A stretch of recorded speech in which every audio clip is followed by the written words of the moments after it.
Igihugu cy'u Burundi kirafise ubutunzi kama bushobora gutuma igihugu gitera imbere. Muri ubwo butunzi harimo ibibanza bikwega ba mukerarugendo, yaba abo mu Burundi, mu karere, Afrika no musi yose. Nko mu buraruko bw'igihugu mu gace ka Kirundo, intara ya Butanyerera, komine Kirundo, hari ibiyaga 8 bikwega ingenzi nyinshi. Muri ivyo harimo ikiyaga ca Rwihinda, ikiyaga c'Inyoni, Lake Ozwazo mu Kinyamazuru. Hakaba harimo inyoni nyinshi ziva ku mugabane wa Buraya no mu karere ka Afrika y'ubuseruko. Harimo kandi n'amashamba izo nyoni zarikamo, hakaba n'ishamba rikingiwe rya Murehe. Nkuko umukuru w'igihugu ciza cacu cy'u Burundi Nyanicubahiro General Major Evariste Ndayishimiye yama yabivuze ko umukerarugendo ari kimwe mu bisata bikomeye igihugu ciza cy'u Burundi gifise, bizotuma dushika kumbona kazoza y'u Burundi bwifashe mu mwaka wa 2040 hamwe n'u Burundi buteye imbere mu mwaka wa 2060.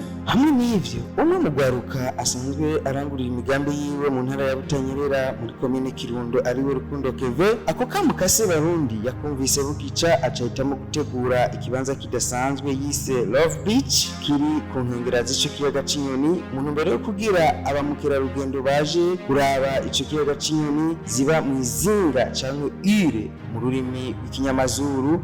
Akaba ari naho izo nyoni zisanzwe ziba mu gihe ziba zivuye mu mihingo itandukanye, tutibagiye umugabane wa Buraya. Akaba ari gutegura ico kibanza mu ntumbero yo kugira ngo abamukerarugendo baje muri ico kibanza baronke aho bafungura canke ico banywa. Hakaba hari n'umugambi wo kubaka ihoteli kugira ngo aba bavuye mu mihingo ya kure bashike kuronka aho baruhukira canke bashaka kuronka uburaro. Reka tuganire na Rukundo Keve atuyagire ukareka tegura ico kibanza. Je nitwa Rukundo Keve, ndi mujene entrepreneur komine ya Kirundo, ntara ya Butanyerera. Aha kuri Rwihinda Lake Ozwazo turafitiye umugambi, twarateguye ni site touristique twayise Love Beach iri mu ntara ya Butanyerera muri komine ya Kirundo. Kubera ibi biyaga vyo mu ntara ya Kirundo nyene icubahiro yaraduhimirije ko twobitegura ingenzi zikaza ziratemberera ino cyane kugira ngo zigire icyo zisigiye ikomine, na twebwe nyene twabiteguye mu kugira tugwiza akazi ko guha abajene. Ihangiro dufise nizo kubaka ipayote 20. Murabona ngaha turiko turabetona ibiti, twaramaze kubetona ibiti ngaha, turiko turategura ngaha kuhashiramo laterite kugira ngo twongereze umucanga ube mwinshi. Sanzwe ari vyo ivy'imisenyi, sanzwe bifise amasite n'ivyo kubaka sanzwe ndabirimo. Antuka ipayote zoba zikeya ni payote 20. Iko ndiyumvira no kuja gusaba kongera gusaba muri ministere ya environnement ko boduhurusha tugashiramo sare, kuko ruguru twarubatse etage n'akabare.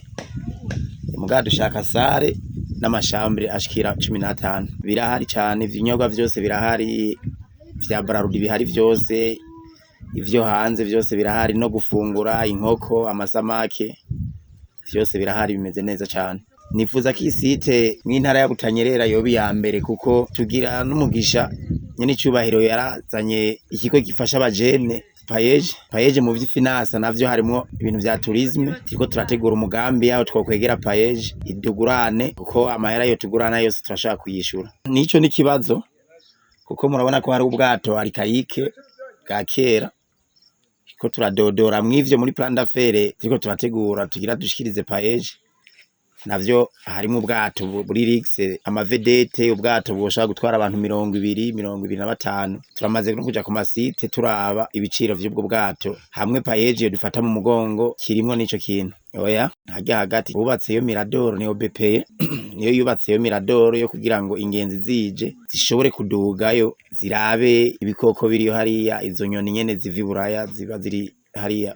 Ico nohimiriza abarundi n'abanyamahanga, abanyamahanga benshi baraza barahafungurira, nibamenyesha ko aha twahuguriye le 1er juillet, murabona ni chantier ntituraheza, haracakenewe ibikorwa vyinshi. Twabamenyesha nk'abari baraje inyuma ya muri juillet ko bahaje ari shamba, nta kintu cari gihari ngaha, baraza batembera, n'amazi yo kunywa nta yarahari.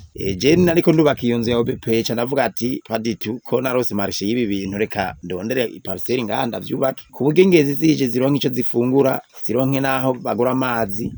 Bientôt mu minsi en tout cas l'année prochaine amashambra azoba yarabonetse. tuko turabumba amatafari yo kubaka ivyumba n'imiradoro n'ingazi dugirako abantu badugamwo kugira barabe inyoni barabe kajya kayire. Ubwo bwato buragenda winje n'umusozi uri hari indani si bishanga n'umusozi. Asirasi burayifise barafise asirasi.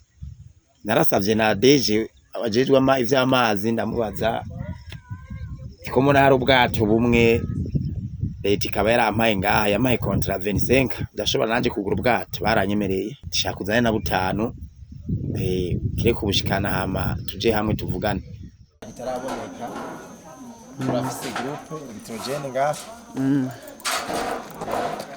groupe nitrogene ngaha barispaye anatanda yuko amatara yoza mu mamira harimo insinga ese groupe nitrogene ngaha nini abantu baje kugira inama canke ibiki imanza zitandukanye bashaka kuronka ibibasohorama bafise groupe nitrogene ngaha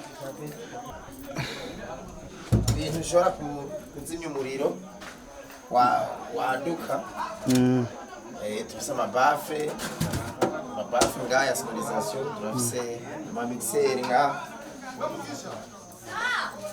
amamixeri ngaha donc ibintu by'umuziki byose birahari. Turafise na installation solaire ku buryo amazutu yabuze bibihe igitoro tutariko turaronka igitoro neza mugabo Imana izodufasha kizoboneka cyo twitiza plaque solaire. Mu mbonoka zoza rero dufise projet kubaka salle de réception turafise parcelle dushaka kubaka mwesha chambre nka 20 iri en etage hotel no kurondera payeje tukayegera kugira ngo iduhe ubwato buri rigse na vedette kuko akabare twarakubatse ngakamwe akabona bar restaurant aho bicara harahari no kongereza amapayote n'umucanga hari ya hepfo hakaba ahantu hatunganije neza cyane. Tukongera tukasaba na leta kubi mutumba nta mazi meza tugira amazi turayadeplasa n'imiduga ku birometero bitari bike tukaja kuvoma. Hari n'ikibazo c'amatara kana amatara nico kirumara turarima ibigori turabura ingene dusya ifu imyumbati imiceri ngaha kuri Nyavyamo dufite imiceri myinshi donc uyu mutumba natwe turonkejwe amatara ku uyu mutumba vyo bari ibintu biteye igomwe cyane.